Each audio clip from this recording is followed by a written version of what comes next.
میرے گھر والے کہنے لگے کھانا چھوڑ دیں پہلے اس کی بات سن لے. میں نے کہا پتر کیا ہوا, کسی نے مارا ہے کسی استاد نے؟ کہنے لگے نہیں حضرت, گھر فون کیا تھا تو میری اماں اور ابا کی لڑائی ہو رہی ہے. بچہ کانپ رہا ہے, ٹانگیں کانپ رہی ہیں. میں نے کہا کیا ہو کیا گیا تمہیں پتر, لڑائی ہو رہی ہے تو گھروں میں ہو ہی جاتی ہے. کہنے لگے نہیں آپ کو پتہ نہیں وہ بڑا سخت لڑتے ہیں. میرے والد جب میری والدہ کو مارنے کے لیے آگے بڑھتے ہیں تو ہم سارے چار پنجوں کے نیچے چھپ جاتے ہیں, ہمیں خوف آتا ہے, وہ منظر خطرناک ہوتا ہے. یہ کون تکلیف دے رہا ہے اپنے بچوں کو؟ یہاں بیٹھے ہمارے ہاں میلوں دور رہتے تھے اس کے گھر والے, تو وہ تکلیف میں تھا, تو گھر میں کیا کیفیت ہوگی؟ اگر حوصلہ ہو, صبر ہو, قناعت ہو, اللہ کے دیے ہوئے تھوڑے رزق پر ہمیں راضی رہنا آتا ہو, ہمارے گھروں میں سکون آئے, اطمینان آئے, ہم جو زندگی بڑی خوشی خوشی گزار سکتے ہیں. ہمارے مزاجوں کا لالچ, ہماری طبیعتوں کی بے راہ روی, ہماری جھوٹی انا کا بت, ان ساری چیزوں کو ختم کر دیتا ہے. اپنی زندگی کے اندر اگر ہم وہ کردار اپنے بچوں کو دیں جس کردار میں موبائل بھی ہو, جس میں گاڑی بھی ہو, جس میں پیسے بھی لا کے ابا دراز میں رکھتا ہو, لیکن والد کا گھر میں مصلی بھی موجود ہو, اس کی کوئی تسبیح بھی ہو, وہ یہ بھی کہتا ہو کہ خدا نے اپنے فضل سے آج 5,000 دیا ہے تو اس میں 1,000 غریبوں کا بھی ہے, اس میں تھوڑا سا میں نے اللہ کی رضا کے لیے بھی رکھا ہے. اگر کوئی مشکل آ جائے تو وہ باپ اور ماں کو صبر کرتا ہوا دیکھتے ہوں. اگر ایک باپ کر بات کرے تو دوسرا برداشت کرتا ہو. خدا را اپنی اولادوں کو اس اذیت کا شکار نہ کرو.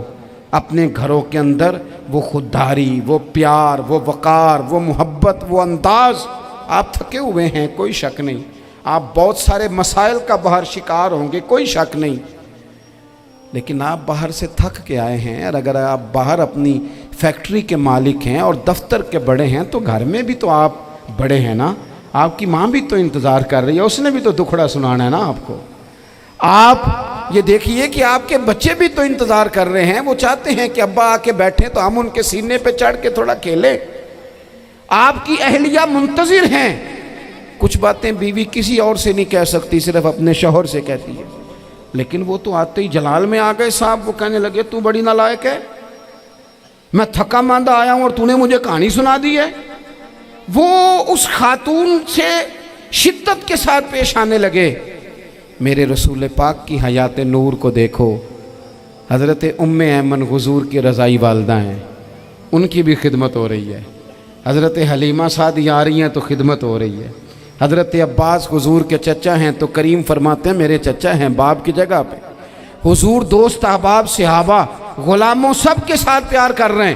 9 ازواج مطہرات ہیں گھر کے اندر, اور کیفیت یہ ہے کہ حضور صرف ان کی ضرورتوں کا ہی خیال نہیں کرتے, خواہشات کا ہی خیال نہیں کرتے, بلکہ میرے کریم کا طریقہ یہ ہے کہ کوئی بندہ آج بول کیا رہا ہے, وہ کہاں کھڑا ہے آج, اس کے جملے کس طرح کے ہیں, اس کا لہجہ کس طرح کا ہو گیا ہے اور اسے ٹھیک کیسے کرنا ہے. محبوب اس کا خیال فرماتے, توجہ کرتے. میں کہتا ہوں کہ ہم سب کو شوق آیا ہے آرام کرنے کا. میں صبح 11 بجے سے پہلے اپنے گھر سے نکل آیا تھا اور یہ وقت آ گیا ہے اور رات کو خدا جانے کس وقت گھر پہنچنا ہے. کئی دفعہ کیفیت یہ ہوتی ہے کہ گاڑی سے اترتے ہیں تو پھر دل کرتا ہے کہ کوئی اٹھا کے چلائے نہ کبھی. اس کے باوجود بہت سارے لوگ ناراض رہتے ہیں کہ ہم سے مل کے نہیں گئے, فوٹو نہیں کھنچوا کے گئے, فلانی جگہ چائے نہیں پی کے گئے. یہ تسلسل ہے. لیکن میں جتنا مرضی تھکا ماندہ گھر جاؤں گا نا, کبھی ایسا نہیں ہوا کہ میں گھر جاؤں تو بڑی ٹینشن میں جاؤں. میری گھر والی ایک دن مجھ سے کہنے لگی آپ نے کبھی نہیں کہا کہ میں تھکا ہوا آیا. بندہ تھک بھی تو جاتا ہی ہے نا, کبھی کہاں کرے نا. میں نے اسے کہا پتہ کیوں نہیں کہتا, اس لیے نہیں کہتا کہ میں نہیں چاہتا کہ میرے بچے یہ کہیں کہ ہم نے دین نہیں پڑھنا, ہمارا باپ تو بڑی مشکل میں ہے. ہم اپنے کام کے بارے میں اپنے گھر میں شکوے کرتے ہیں. آپ کسی بچے سے پوچھ لیں کون سا کام کرنا ہے, کہ اندر جڑا ابا جی کر دے رہے ہیں وہ نہیں کرنا.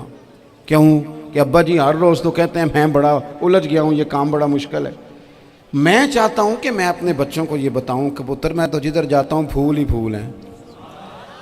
میں تو جدھر سے گزرتا ہوں محبت ہی محبت ہے، میں تو جدھر سے دیکھتا ہوں دعائیں ہی ملتی ہیں، تاکہ ان کا شوق پیدا ہو۔ میرے عزیز، آپ تھوڑا سا دل بڑا کریں۔ اگر آپ ایک کی وجہ سے پورا گھر سکون میں آ جاتا ہے تو آپ دل بڑا کیوں نہیں کرتے؟ جگہ ڈھونڈتے ہیں بس مجھے کوئی تنگ نہ کرے، کوئی میری باپ ماں بدولت کو کوئی پریشان نہ کرے۔ بخاری شریف سنیے، حضرت عائشہ صدیقہ رضی اللہ تعالیٰ عنہ بیٹھی ہیں، حضور فرمانے لگے عائشہ آج ایک بات نہ بتاؤں تمہیں؟ یا رسول اللہ بتائیے۔ حضور فرمانے لگے جب تم مجھ سے ناراض ہوتی ہو تب بھی مجھے پتہ چل جاتا ہے، اور جب راضی ہوتی ہو پھر بھی پتہ چل جاتا ہے۔ تو حضرت سیدہ عائشہ صدیقہ بات سن کے بڑی خوش ہوئیں، یا رسول اللہ وہ کیسے؟